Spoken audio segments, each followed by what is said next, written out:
Sir నమస్తే అండి. ఈ మధ్యకాలంలో ఆంధ్రప్రదేశ్లో హిందూ దేవాలయాల మీద వరుసగా దాడులు జరుగుతున్నాయి.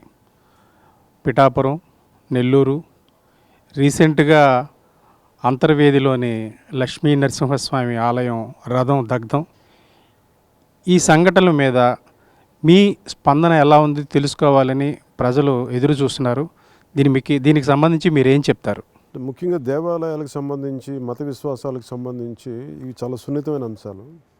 అందుకే నేను ఒకటికి 10 సార్లు ఆలోచించుకుని మాట్లాడతాను. గత కొద్ది నెలలుగా వరుస క్రమంలో జరిగిన అష్టాదశ పీఠాల్లోని ఒకటైన పిఠాపురంలో దుర్గాదేవి విగ్రహాలను కానీ, లేదంటే గణపతి విగ్రహాలను కానీ, సాయిబాబా విగ్రహాలను కానీ ధ్వంసం చేసిన విధానం, అలాగే విజయవాడలోని కాశీ విశ్వనాథుని ఆలయంలో భూములకు సంబంధించి, సింహాచలం మానస ట్రస్ట్కి సంబంధించిన వివాదం కానీ, అలాగే నెల్లూరు జిల్లాలోని కొండబెట్టుగుంటలో స్వామివారిని తీసుకెళ్లే రథాన్ని తగలబెట్టడం కానీ, ఇవన్నీ చూస్తే అంటే నాకు చాలాసార్లు మాట్లాడాలనుకుంటాను, చెప్పాలనుకుంటాను, కానీ ఇవి సున్నితమైన అంశాలు కదా, దీన్ని కొంచెం ఎలాంటి ఇబ్బందులకి గురి చేస్తున్నది ఒక ఆలోచన ఉంటుంది ఇప్పుడు. అంటే నేను మీరు అడిగిన దానికి సమాధానం ఇవ్వబోయే ముందు నేను ఒకటి, అంటే దీన్ని మనం ఎందుకు ఇబ్బంది పడతాం మాట్లాడటానికి నాకే అనిపించింది. నేను ఎందుకు అన్ని సమస్యలకు దీన్ని ఎందుకు మాట్లాడను అనేది నేను తర్కించుకుంటా ఉన్నాను. అంటే ఇదే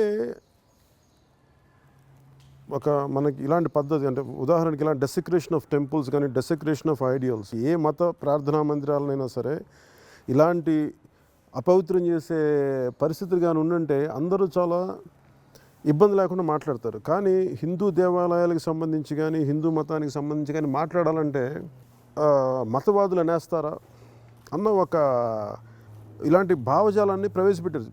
నాకు చిన్నప్పటి నుంచి నేను చూస్తూనే ఉన్నాను. నేనేమనుకుంటానంటే రాజ్యాంగం అందరికీ సమానమైన హక్కులు ఇచ్చింది. మానవ హక్కులు అనేవి ప్రతి ఒక్కరికి సమానత, వాళ్ళు ఏ మతానికి కానీ ఏ కులానికి చెందిన వారైనా అందరికీ సమానంగా ఇవ్వబడ్డాయి. సెక్యులరిజం అంటే అందరినీ సమానంగా చూడమని, కానీ కొంతమందిని ఎక్కువ సమానంగా చూడమని కాదు కదా. ఇది నాకేమనిపించిందంటే ఈ ప్రాసెస్లో ఈ మెహర్బానీ రాజకీయాలు ఎక్కువైపోయినాయంటే, ఇంగ్లీష్లో మన అపీస్మెంట్ పాలిటిక్స్ అంటాం. ఇది బాగా విసుగొచ్చే క్రమం ఇది నాకు. అంటే ఏదైనా మాట్లాడితే మళ్ళీ తప్పు అనుకుంటారేమో. అంటే ప్రాబ్లం ఎక్కడొస్తుందంటే దీని గురించి స్పందించడానికి సెక్యులరిజం అనే దానికి కొంతమంది డెఫినేషన్లు ఇచ్చేశారు. అంటే నువ్వు హిందూ ధర్మాన్ని వెనకేసుకొస్తే నువ్వు సెక్యులర్వాదివి కాదు, హిందూ ధర్మం మీద దాడి జరిగితే నువ్వు సెక్యులర్వాదివి కాదు, ఇంకా ఏ మతం మీద దాడి జరిగినా కానీ విగ్రహాలని నువ్వు పాడు చేయి, ప్రార్థనా మందిరాలు చేయి, నువ్వు నిలబడితేనే నువ్వు సెక్యులర్వాదివి. ఇలాంటి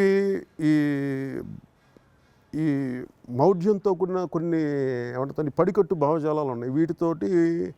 అందుకే నాకు కూడా ఎంత కాదనుకున్నా కొంత ఉంటుంది, ఖచ్చితంగా ఉంటుంది. ఎందుకంటే నేను కూడా అందరిలాగా ఆలోచించేవాడిని, కానీ నేను ప్రత్యేకంగా కాకపోతే ఎక్కడో నేను ఒక పొలిటికల్ పార్టీ ఎస్టాబ్లిష్ చేశాను కాబట్టి కొన్ని ఇబ్బంది లేకుండా మాట్లాడాల్సిన అవసరం ఉంది. దీని గురించి ఖచ్చితంగా మాట్లాడాలని ఉంటుంది. కానీ అంటే ఇది కూడా నేను వెంటనే గత ఒక సంఘటన 2 సంఘటనలు అయితే నేను కూడా చిన్న స్థాయిలో స్పందించి వదిలేసామండి.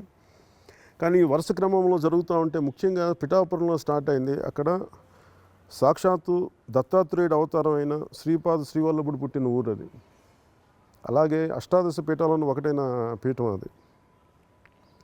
అలాంటి చోట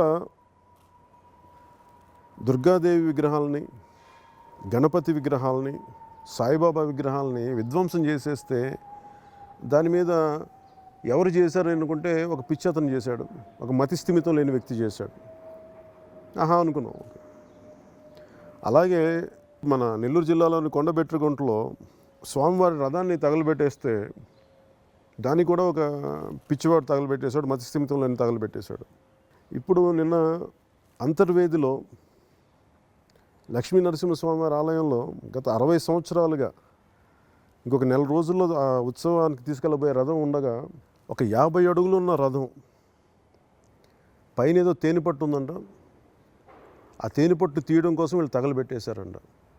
దాన్ని కూడా ఇప్పుడు అదే గతంలో జరిగిన సంఘటనలు కోవలాగానే ఎవరో పిచ్చోళ్ళు మతిస్థిమితం లేని వాళ్ళు చేస్తారు తప్ప దీన్ని ఇది యాదృచ్ఛికంగా జరిగిందని. ఇన్ని జరుగుతాయి యాదృచ్ఛికంగా. హిందువుల విశ్వాసాన్ని, హిందువుల సాంప్రదాయాన్ని ఎవరు తిట్టినా ఎవరు మాట్లాడరు. మిగతా సాంప్రదాయాన్ని, మిగతా గౌరవాలని, మత విశ్వాసాలని కించిత్ ఏదన్నా ఎవరో ఎక్కడో అమెరికాలో చేసినా, మన యూరోప్లో చేసినా మనకి నిరసనలు చాలా ఉవ్వెత్తున ఉంటాయి. కానీ మనకి ఇక్కడ పిఠాపురంలో జరిగిన, ఇక్కడ మనకి ఈ కొండబెట్టుకుంటలో జరిగిన, లేదంటే మొన్న అంతర్వేది ఈ రథదగ్ధం సంఘటన జరిగినా కానీ మనం స్పందించడానికి ఇబ్బంది పడతాం. ఎందుకంటే మనల్ని అందరినీ ఈ మతవాదులు అనేసుకుంటారని. కానీ నేను దాని నుంచి నేను బద్దలు కొట్టుకుని మాట్లాడాల్సిన అవసరం ఉంది. దీంట్లో అయ్యప్ప స్వామి గుడికి ఒక సాంప్రదాయం ఉంది. ఈ పరిస్థితులు వెళ్ళాలి, ఈ పరిస్థితులు భక్తులు మగవాళ్ళు అయితే 40 రోజులు మడి కట్టుకొని ఉండాలి, ఇలా చేయాలి, మీకు నల్లబట్టలు వేసుకోవాలి, ఒక సాంప్రదాయం ఉంటుంది. ప్రతి మతానికి ఒక సాంప్రదాయం ఉంటుంది. ప్రతి పుణ్యక్షేత్రానికి ఒక సాంప్రదాయం ఉంటుంది. సాంప్రదాయం దాటి వెళ్ళం మనం. అది ఏ మత విశ్వాసం అయినా కానీ, ఏ మతం అయినా కానీ దీన్ని ఛాలెంజ్ చేస్తారు. అది వేరే మతం ఏదైనా సరే 10 మంది బాధపడితే గగ్గోలెత్తేసేవాళ్ళు ఇన్ని కోట్ల మంది ప్రజలు విశ్వాసాలని దెబ్బతీసేలాగా సంఘటనలు జరుగుతుంటే ఎవరు నోరు మీద పరు, భయపడతారు, ఇబ్బంది పడతారు, భక్తులు కూడా ఇబ్బంది పడతారు. ఏంటో ఇదే వేరే ఏ మతం అయినా కానీ, ఇంక ఏ మతం అయినా కానీ ఏ స్థాయిలో గొడవలు ఉండే మనం ఊహించుకోగలం. కానీ మనకి ఇన్ని వరుస సంఘటనలు జరిగినా మనం చెప్పడానికి, నోరు మెదపడానికి భయం మనకి. ఎందుకంటే మనం లౌకికవాదులు అనుకోరేమని. అలా కాకుండా నేను కోరుకుంటుంది ఏంటంటే ఖచ్చితంగా వైసీపీ ప్రభుత్వం దీని మీద చాలా బలంగా స్పందించాలి. అంటే ఎలా ఉంటుందంటే, నాకు నాణ్యాలు విసిరేస్తే 7 కొండల వారి పింక్ డైమండ్ పగిలిపోయింది, ముక్కలు చెల్లా చెదురైపోయింది. అలాగే ఈ స్వామివారి రథాలు కాలిపోతున్నా, లేదా విగ్రహ ధ్వంసాలు జరుగుతున్నాయి, ఎవరు పిచ్చి వాళ్ళు చేసేస్తున్నారంటే స్కూల్కి వెళ్ళే చిన్నపిల్లడు కూడా నవ్వేలా ఉన్నాయి ఇవన్నీ. అసలు ఇవి నమ్మశక్యంగా ఉన్నాయా అనేది వాళ్ళు ఒకసారి ఆలోచించుకోవాలి. నాకు దీని మీద నేనేం కోరుకుంటున్నానంటే, దీని మీద సమగ్ర విచారణ జరపాలి. అది ఎలాంటి విచారణ? ఎందుకంటే ఇప్పుడు దాకా మీరు కూర్చోబెట్టేవారు మతి స్థిమితం లేని నీళ్ళు కాకుండా ఇది ఒక పగడ్బందీగా ఒక పద్ధతి ప్రకారం జరుగుతున్నాయా లేదా. అంటే మానవ నైజాన్ని ఆవిష్కరింపజేసే కొన్ని పుస్తకాలు చదివినప్పుడు దాంట్లో ఒక సంఘటన ఏముంటుందంటే, ఏన్షియంట్ గ్రీస్లో అక్కడ నుండి వాళ్ళు ఆరాధించే జ్యూస్ విగ్రహాన్ని ధ్వంసం చేస్తూ ఉంటాడు. ఎవరో ధ్వంసం చేస్తాను పట్టుకుంటే అదేమంటే, నన్ను అందరూ గుర్తించాలని చెప్పి నేను ధ్వంసం చేస్తున్నాను అంటాడు. నేను ఎందుకు చెప్తున్నానండి ఈ మాట, ఒకవేళ ఈ విధ్వంసాన్ని చేస్తున్న వాళ్ళు ఉనికి కోసం చేస్తున్నారా? వాళ్ళు ఏ మతస్థులు, దేనికి సంబంధించి చేస్తున్నారు? ఎవరన్నా వెనకాల ఉన్నారా? లేదంటే ఆకతాయితనంగా చేస్తున్నారా? ఇక్కడ గొడవలు రేపేసి ఇలాంటి మత కలహాలు రేపితే తద్వారా మనకి దేశంలో అస్థిరత్వం మనకి సృష్టించడానికి ఇలాంటి పన్నాగాలను పన్నుతున్నారా?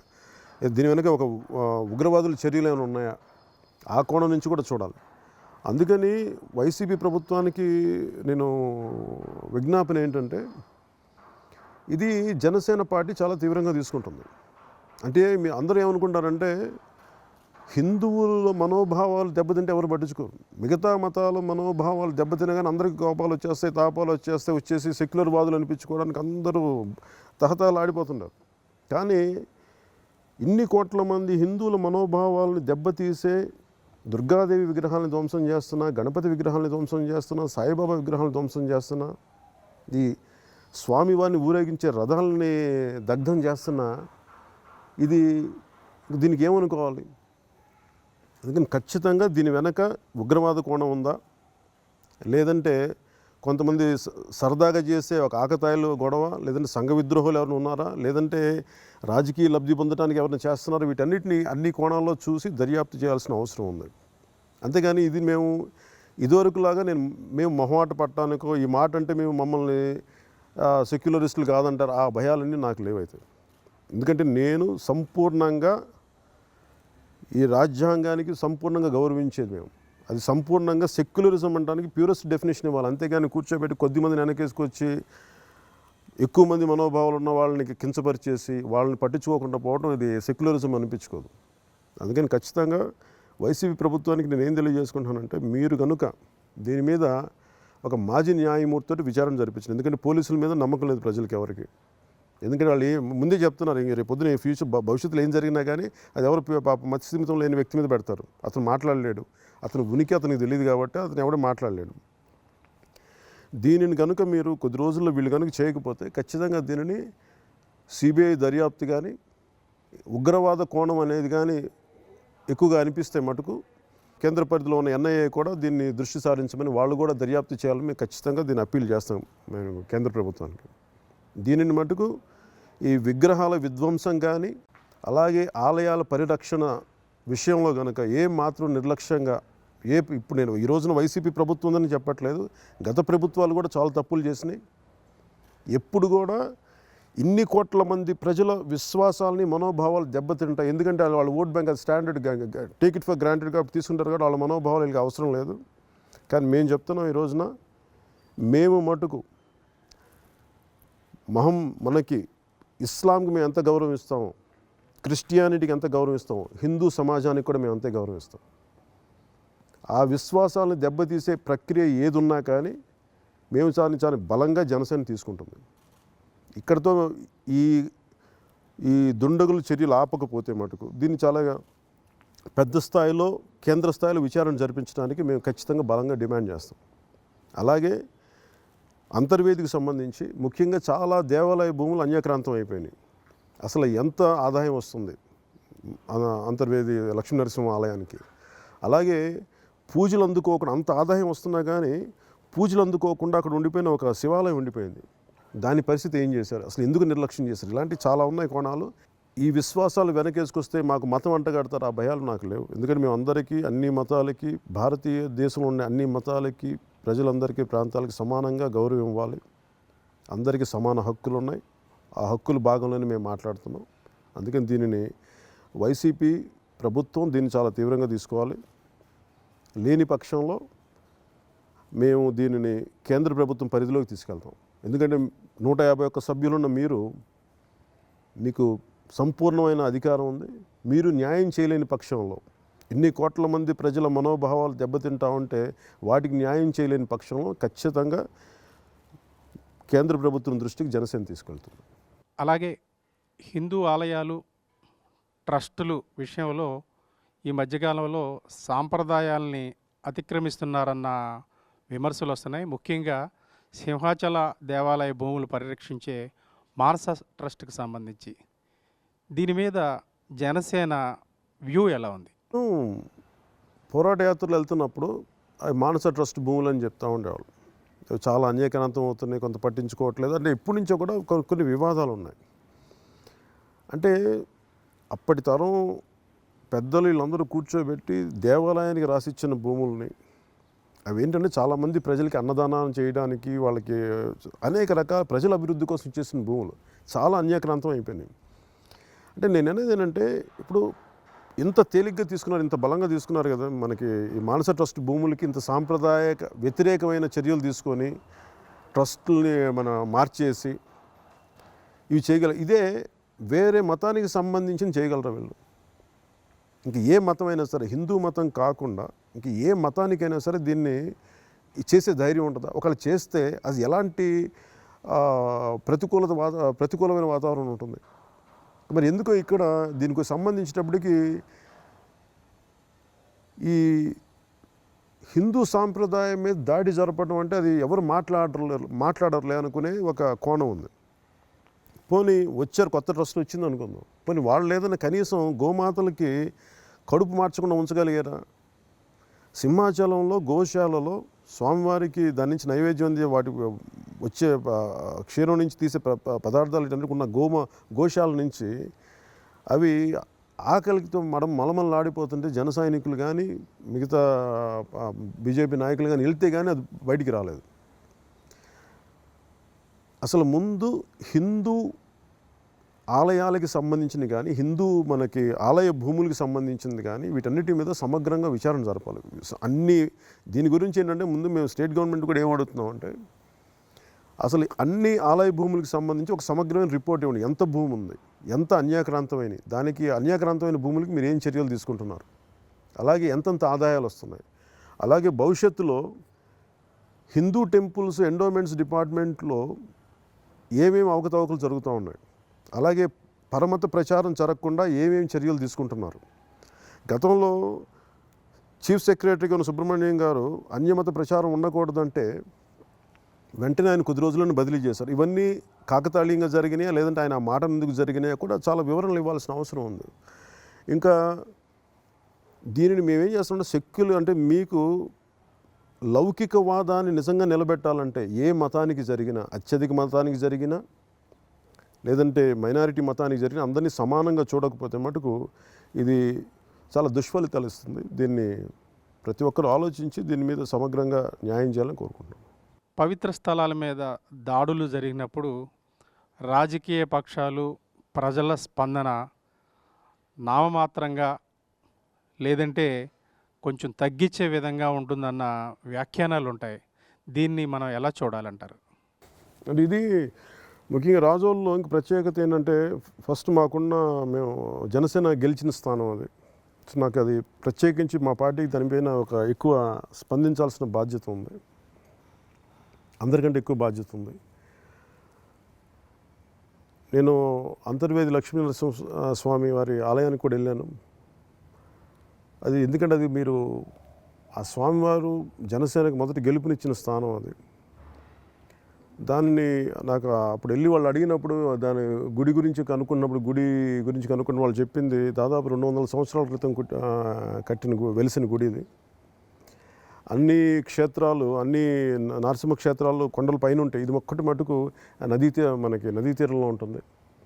పైగా గోదావరి నది సముద్రంలోకి సంగమం అయ్యే ప్రాంతం అది. అలాంటి చోట వచ్చింది. సో ప్రత్యేకమైన కారణాలు ఉన్నాయి దానికి. చాలా విశిష్టమైన దానికి ఇది ఉంది దానికి.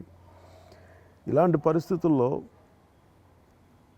వాటి గురించి కనుక్కుంటా ఉంటే నాకు చెప్పింది తెలియజేస్తుంది ఏంటంటే అక్కడ ముఖ్యంగా అగ్నికుల క్షత్రియులు అంటే మత్స్యకారులు అత్యధికంగా ఉండే ప్రాంతం అది. అక్కడ కొప్పనాతి కృష్ణమ్మ గారని ఒక అగ్నికుల క్షత్రియులు ఆయన కట్టిన గుడి అది. అసలు అక్కడ ఉన్న ఈ సాంప్రదాయం ఏంటంటే అగ్నికుల క్షత్రియులందరూ రథాన్ని వచ్చి దాని ముందు స్వామివారిని ఊరేగిస్తారు. అది ఇంకో నెల రోజుల్లో జరగబోతున్న అలాంటి ఉత్సవం జరగబోతున్న సమయంలో ఇలాంటి దుర్ఘటన జరిగింది. ముందుగా దత్తాత్రేయుడు అవతారమైన శ్రీపాద శ్రీవల్లభుడు పుట్టిన పిఠాపురంలో ఒక సంఘటన జరిగింది. అక్కడ దుర్గాదేవి విగ్రహాలని, గణపతి స్వామి విగ్రహాలని, సాయిబాబా విగ్రహాలని విధ్వంసం చేసి ఆ రోజే కనుక సరైన నిందితులను పట్టుకొని ఉండుంటే అసలు ఈరోజు ఈ దుస్థితి వచ్చిండదు కాదు. మన దౌర్భాగ్యం, మన దురదృష్టం ఏంటంటే ఒక్కొక్క ప్రభుత్వం ఉన్నప్పుడు ఒకవేళ మాట్లాడతారు అందరూ. ఉదాహరణకి స్వామివారి టీటీడీ ఆలయానికి సంబంధించి పింక్ డైమండ్ కనిపించట్లేదు అనేది నేను పోరాట యాత్రలో ఉన్నప్పుడు నాకు మెసేజ్లు పెట్టి మరీ చెప్పారు, మీరు కూడా మాట్లాడాలి దీని మీద అంటే. సార్ నేను అన్నీ కనుక్కొని మాట్లాడాను. మళ్ళీ ప్రభుత్వాలు మారినా మళ్ళీ వాటి మీద ఎవరు ఊసేస్తారు. మళ్ళీ ఇప్పుడు వైసీపీ ప్రభుత్వం నేను కోరుకునేది కూడా ఏంటంటే వైసీపీ ప్రభుత్వాన్ని అన్నీ మీరు రివర్స్ టెండరింగ్లో పెట్టారు కదా మీరు అన్నీ. అంటే గత ప్రభుత్వం ఏమేమి తప్పులు చేసిందో వాటి రివర్స్ టెండరింగ్లో పెట్టారు కదా. అలాగే టీటీడీలో ఏమేమి జరిగినాయి, ఆ పింక్ వజ్రం ఎలా పోయింది. నాకు అనిపిస్తే ప్రజాప్రతినిధులను కానీ ముఖ్యమంత్రి గారి దృష్టిగా తీసుకొస్తున్నా, ఒక నాణ్యం విసిరేస్తే అంటే వజ్రం చాలా కఠినమైంది అంటారు, అలాంటి పింక్ వజ్రం చాలా అత్యంత విలువైన వజ్రం, చాలా గట్టిదని చెప్తారు. అలాంటి వజ్రం మీద కాయిన్లు విసిరేస్తే చల్లా చెదురైపోయింది అనేది ఒక హాస్యాస్పదమైన అలాంటి ఒక వివరణ ఇచ్చి తప్పించేసుకున్న దాని గురించి ఎవరు మాట్లాడేవాళ్ళు లేరు. మళ్ళీ ఆ రోజున అందరూ మీడియాలో మాట్లాడేసారు, వెళ్ళిపోయారు. కానీ ఈ రోజుకి దాని మీద విచారణ ఉండదు. భవిష్యత్తులో కూడా ఇలాంటి పునరావృతం కాకుండా, ఇలాంటి పరిస్థితులు రాకుండా ఖచ్చితంగా జనసేన రేపొద్దున భవిష్యత్తులో ప్రజలు ఎన్నుకొని తీసుకొస్తే మటుకు ఇలాంటి అన్నిటి మీద మేము చాలా తీవ్రంగా తీసుకుంటాం. ఎందుకంటే మీరు ప్రజల మనోభావాలకు కానీ మత విశ్వాసాలకు అది ఏ మతమైనా కానీ, హిందూ మతం కానివ్వండి, ఇస్లాం కానివ్వండి, క్రిస్టియన్ మతం కానివ్వండి, ఏ మతం అయినా కానీ మత విశ్వాసాలను ఎవరైనా సరే తప్పుదోవ పట్టించి కించపరిచే చర్యలు ఏమి చేసినా చాలా బలమైన చర్యలు ఉండాలి. ఈ రోజున ఇప్పుడు బలమైన అవకాశం వైసీపీకి ఉంది, దీన్ని సరిదిద్దుకునే అవకాశం ఉంది. సరిదిద్ది ప్రజల మనోభావాలని మీరు కాపాడండి. దెబ్బతినున్నారు ప్రజల మనోభావాలు, ఖచ్చితంగా వాళ్ళని మనోభావాలు దెబ్బతిన్నాయి. తగిన నిందితులకు తగిన శిక్ష విధించి ఖచ్చితంగా వాళ్ళ మనోభావాలు మీరు గౌరవించాలి. భారతదేశం లౌకికవాద దేశం అని మనం చెప్పుకుంటాం, రాజ్యాంగంలో కూడా రాసుకున్నాం. ఈ లౌకికవాదాన్ని మీరు ఏ విధంగా అర్థం చేసుకున్నారు, మీరు ఏ విధంగా చూస్తున్నారు? అంటే మన దేశంలో ఈ సహనం అనేది చాలా ఉవ్వెత్తున ఉంటుంది. ఆ సహనం అనేది ఎందుకు వచ్చిందంటే మనకి ధర్మం అనే పదం ఒకటి ఉంది. ఈ ధర్మం అనే పదం ప్రపంచంలో ఎక్కడ ఈ మాటకి సమకాలీనమైన సమానమైన పదం లేదు. అంటే తన మన అని భేదం లేకుండా అందరికీ సమానమైన న్యాయం జరగటం, అది అన్ని రకాలుగాను. అది నేను చెప్పడానికి కూడా తెలివిగా ఉంది, కానీ దాని లోతుకి వెళ్ళే కొద్దీ ఒక్కొక్క వాక్యం అనంతమైన గ్రంథం అయిపోతుంది. ధర్మం అనే ఇది తీసుకుంటే అంటే మనం ఏంటంటే ప్రకృతిని పూజించే సంస్కృతి ఉన్న దేశం ఇది. హిందూ అనేది ఏదో కూర్చోబెట్టి ఒక దేవుడు ఒక దేవతని కాదు. అంటే ఎవరికి ఎలా తోస్తాయి, నువ్వు దేంట్లో దేవుణ్ణి చూడాలనుకుంటున్నావు, దీంట్లో దేవుణ్ణి చూడాలనుకుంటున్నావు, వేప చెట్లు దేవుణ్ణి చూడాలనుకున్నావు, వేప చెట్టుని ప్రార్థించాలి, అమ్మవారు అయిపోతుంది. అలా ప్రతిదీ కూడా ఒక క్రమ పద్ధతిలో చేసింది ఇదంతా. అలాగే ఇప్పుడు రఘుపతి రాఘవ రాజారాం మన భజన తీసుకుంటే, అంటే రాముల వారిని కీర్తించే భజన తీసుకుంటే, యాక్చువల్గా ఒరిజినల్గా ఉన్నది ఏంటంటే రఘుపతి రాఘవ రాజారాం సుందర విగ్రహం మేఘశ్యామన్. ఆ రెండో లైన్ తీసి ఈశ్వర్ అల్లా తేరే నామని పెట్టారు. అంటే అదేంటంటే అది అసలు వేరే ఏ సంస్కృతి అయినా ఒప్పుకుంటుందా? భారతదేశ సంస్కృతి ఎందుకు ఒప్పుకుంటుందంటే కృష్ణ పరమాత్ముడు చెప్పినట్టుగా మీరు ఎవరినైనా నువ్వు ఏ రూపంలో నువ్వు నన్ను ప్రార్థించినా నేను నీకు చేరువవుతాను ఉంటుంది. అందువల్ల మనం ఏంటంటే ఇది అనుకుంటున్నారు. అది గాంధీజీ గారు కూడా, లేదంటే అప్పుడుకున్న స్వాతంత్రోద్యమ పెద్దలు, ముందుకు నడిపిన పెద్దలు కూడా ఈశ్వరుల్లా తేరేనాం అనే ఎందుకు పెట్టారంటే, ఒరిజినల్లో ఎందుకు మార్చారంటే ఆ ఉదారత్వం చూపించడం, ఆ సహనం ఉంది, సహనశక్తి ఉంది. సహనశక్తి ఎవరికి ఉంటుంది? బలవంతుడికి సహనశక్తి ఉంటుంది, కానీ బలహీనుడికి సహనశక్తి ఉండదు. అంటే ముక్కోటి దేవతలను, అంటే చెట్టు పుట్ట అన్నిటినీ గౌరవించి కొలిచే సాంప్రదాయం ఉన్న నేల ఇది. ఇలాంటి నేలకి ఇంకొక 10 మంది భిన్నమైన దేవతలు వస్తే అది లోపలికి తీసుకునే, దాన్ని గుండెలో తీసుకునే జీవన విధానం ఉంది, కానీ వాళ్ళు పక్కన పెట్టే జీవన విధానం లేదు ఎక్కడ. అదే మిగతా దేశాలకు వెళ్తే వారి విశ్వాసానికి ప్రథమ స్థానం ఇచ్చి మిగతా విశ్వాసాలకి వాళ్ళు ద్వితీయ స్థానం ఇస్తారు. కానీ భారతదేశంలో మీరు ఎవరి సంస్కృతిని మీరు గౌరవించుకోండి, ఎవరి మత విశ్వాసాలను వారు గౌరవించుకోండి. అంటే ధర్మం పట్ల ఉన్న గౌరవం అది. అంటే మిగతా మత విశ్వాసాలకు మనం గౌరవం ఇవ్వాలి, మిగతా ధర్మాలకి విలువ ఇవ్వాలి. ఒక్కోసారి అదేమనిపిస్తుంటే అది చేతగాంతనంగా మనకెందుకులే అన్నట్టుగా ధోరణి అనిపిస్తుంది, కానీ వాస్తవానికి ఎవరు గాయపడకుండా ఉంటారో. మనం ఇప్పుడు దుర్గాదేవి, ఇప్పుడు ప్రతి శుక్రవారం మంగళవారం దుర్గాదేవి పూజలు చేసే ఆడపడుచులు ఉంటారు, తల్లులు ఉంటారు. వాళ్ళ మనోభావాలకి ఇబ్బంది కలగవా? దుర్గాదేవి ఇప్పుడు పిఠాపురంలో దుర్గాదేవి విగ్రహాన్ని ఛిద్రం చేసేసారు, విధ్వంసం చేశారు. మనోభావాలు దెబ్బతింటాయి, కానీ వాళ్ళు ఎవరికి చెప్పుకోలేరు, బాధపడతారు సైలెంట్గా. అదే వేరే మతానికి వచ్చేటప్పుడు ప్రతి ఒక్కళ్ళు బయటకు వస్తారు. ఎందుకంటే అది మేబీ అది ఓట్ బ్యాంక్ పాలిటిక్స్ కావచ్చు, లేదంటే వాళ్ళని వెనకేసుకొచ్చే గ్రూప్స్ కావచ్చు, కానీ ఇది మేబీ చులకన భావం అనుకుంటా. ప్రజల్లో ఉన్న సమస్య కంటే కూడా దీనిని కుహానా లౌకికవాదం అంటుంది. అంటే ఒక ఫాల్స్ సెక్యులరిజంని నమ్మే వాళ్ళందరూ కూర్చోబెట్టి ఈ విశ్వాసాన్ని హిందూ మత విశ్వాసాన్ని తిట్టినా పర్లేదు, కానీ మిగతా విశ్వాసాలు వెనకేసుకురావాలి. అలా ఉంటుంది, మంచిదే. అన్ని మత విశ్వాసాలను వెనకేసుకుని దాంతోపాటు హిందూ మతానికి కూడా గౌరవం అని కోరుకునే వ్యక్తిత్వం ఉన్న సమాజం ఇది. మరి ఇలాంటి సమయంలో మరి రాజకీయ నాయకులు అండగా రారు.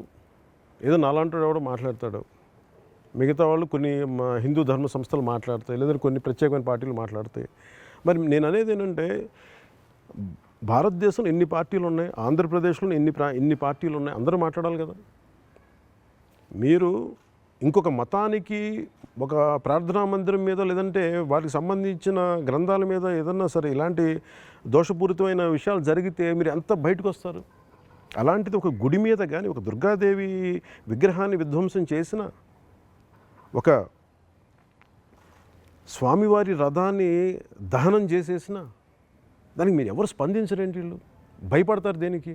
అంటే వీళ్ళు మాట్లాడితే వీళ్ళ మనోభావాలు అంటే ప్రజలు మనకి హిందువుల మనోభావాలు దెబ్బతినవా? ఆడపడుచులు అంటే గుళ్ళకెళ్ళి పూజలు చేసుకునే ఆడపడుచుల మనోభావాలు దెబ్బతినవా? సాయిబాబా భక్తుల మనోభావాలు దెబ్బతినవా? వెంకటేశ్వర స్వామి భక్తుల మనోభావాలు దెబ్బతినవా? అంటే మిగతా ఇంకెవరి మనోభావాలు అవసరం లేదు. కొద్దిగా మనకి ఎవరైతే ఓట్లు అనుకుంటారో వాళ్ళ మనోభావాలు అంటే మిగతా దేశ ప్రజలు కాదా? వాళ్ళు 2000 ఇచ్చి కొనేసుకోవచ్చా? ఇదే ఆలోచన విధానం. ఇప్పుడు దీనికి మారాలి అంటే ఖచ్చితంగా ప్రజల్లో చైతన్యం రావాలి. ఇంట్లో దీపం వెలిగించే ప్రతి భక్తుడు కూడా ఇప్పుడు నేను అనేది ప్రతి మత విశ్వాసానికి విఘాతం కలిగించి, ఉదాహరణకి ఏ మతం తీసుకున్నా, హిందూ మతం కానిది ఎవరైనా, అన్య మతస్థులు ఎవరైనా సరే వారి మత విశ్వాసానికి చిన్నపాటి ఒక మాట ఇబ్బంది కలిగే మాటను అందరూ రోడ్ల మీదకి వస్తారు, లేదంటే విపరీతంగా చాలా విదేశాల నుంచి ఒత్తిళ్ళు పెడతారు. కానీ ఈ దేశంలో దేవతల్ని విపరీతంగా ధ్వంసం చేస్తుంటే, రథాలను తగలబెట్టేస్తుంటే రాజకీయ నాయకులు ఇప్పుడు ఎస్కేపిస్టులుగా మాట్లాడతారు. అందరం చెప్పలేను, అట్లీస్ట్ కొద్దిమంది కొంచెం అంటే కర్ర విరగకుండా పాము చావకుండా మాట్లాడతారు. లేదు మా మనోభావాలు దెబ్బతిన్నాయి. ఇది ఎవరు చెప్పాలి? ప్రజలే చెప్పాలి, ఆడపడుచులు చెప్పాలి. మీరే ధైర్యంగా చెప్పగలరు. మీరు పూజలు చేస్తారు, విగ్రహాలు మీరు వ్రతాలు చేస్తారు, మీరే ధైర్యంగా మాట్లాడాలి. మీలో చైతన్యం రాకపోతే ఆడపడుచుల్లో చైతన్యం తీసుకొచ్చి వాళ్ళు నిలబెట్టాలి దీన్ని. నేనేమనుకో ఈ రోజున అలాగే ప్రతి హిందూ ధార్మిక సంస్థలు, ఆంధ్రప్రదేశ్లో ఉన్న హిందూ ధార్మిక సంస్థలు అందరూ కూడా దీని గురించి మాట్లాడాలి. దీనిని ఈ చర్యని, ఈ దుశ్చర్యని ఖండించాలి, చాలా బలంగా ఖండించాలి. అలాగే మిగతా మత పెద్దలు ఉన్నారు, ఇస్లాం మత పెద్దలు ఉన్నారు, క్రిస్టియన్ మత పెద్దలు ఉన్నారు. మీరు కూడా దీన్ని ఖండించాలని కోరుకుంటున్నాను.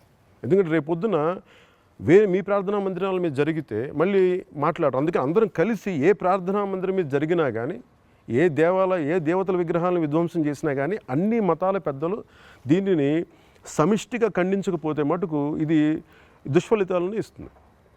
అది లౌకికవాదం అనిపించుకోదు. నిజమైన లౌకికవాదం ఏంటంటే, నేను హిందూ మతాన్ని పాటించేవాడిని, భారతీయతని సంపూర్ణంగా అర్థం చేసుకునేవాడిని, గౌరవించేవాడిని. నేను హిందువుని, కానీ ఇస్లాంని గౌరవిస్తాను, క్రిస్టియానిటీని గౌరవిస్తాను. ప్రతి మతాన్ని, భారతదేశం ప్రతి మతాన్ని, ప్రపంచంలో ప్రతి మతాన్ని, ప్రతి కల్చర్ని గౌరవించే వ్యక్తిని నేను. ఉదాహరణకి నేనే సభలకు వెళ్ళినప్పుడు ఇస్లాం పాటించిన అభిమానులు కానీ, జన సైనికులు కానీ నాకు వాళ్ళు ఇస్లాం క్యాప్ ఇచ్చినప్పుడు నెత్తి మీద ఎందుకు పెట్టుకుంటే, నేను హిందువుని అయినప్పటికీ నేను నీ విశ్వాసాన్ని, గౌరవాన్ని ప్రకటిస్తున్నాను. అది నేను చెప్పదలుచుకుంది. అలాగే నేను బొట్టు పెడతానంటే కూడా వాళ్ళు పెట్టించుకోకపోవచ్చు. అదేంటంటే అది మీ విధానం. నేనేం కాదనలేను దానికి. అది రుద్దను. నా మత విశ్వాసాన్ని ఇంకొకరి మీద రుద్దను. కాకపోతే నేను ఇంకొకరి మత విశ్వాసాన్ని నేను ఎందుకు తీసుకోగలనంటే, నేను పాటించిన భారతీయ ధర్మం అన్ని మతాలని సమానంగా తీసుకోగలను. అందుకని దీనిని ఖచ్చితంగా ప్రజలు ఏకకంఠంతో మాట్లాడాలి, ప్రజలు ఏకకంఠంతో దీన్ని ముందుకు తీసుకెళ్ళాలి. భవిష్యత్తులో ఇలాంటివి జరిగితే ప్రజలందరం రోడ్ల మీదకి వస్తాం, ఆడపడుచులు రోడ్ల మీదకి వస్తారు. దీని మీద ప్రత్యేకించి మంగళవారాల్లో, శుక్రవారాల్లో మొత్తం ఆడపడుచులందరూ దీని మీద నిరసన తెలపాలి. మీరు బయటికి రాకపోతే ఇలా జరుగుతూనే ఉంటాయి. మన ఇళ్లలో కూర్చొని, వంటగదుల్లో కూర్చొని బాధపడుతుంది తప్ప. ఎందుకంటే ఉన్న ప్రతి ఒక్కళ్ళు ఇంట్లో మగవాళ్ళకి ఏమవుతుందో, బయట గొడవలు అవుతాయని చెప్పి ఆలోచిస్తారు. కానీ ఇది దుర్గామాతని పూజించే నేల ఇది. అందువల్ల ఆడపడుచులే మీరే ధైర్యం ఇవ్వాలి దీనికి. అందుకే నేను ఆడపడుచుని సంపూర్ణంగా కోరుకుంటున్నాను. దయచేసి ఇలాంటి దుశ్చర్యలు జరిగినప్పుడు మీరు వచ్చి మీ స్థాయిల్లో మీరు ఎంత కుదిరితే అంత మీరు మనస్ఫూర్తిగా దీన్ని బాహటంగా మీ నిరసనని తెలియజేయాలని నేను కోరుకుంటున్నాను దీనికి.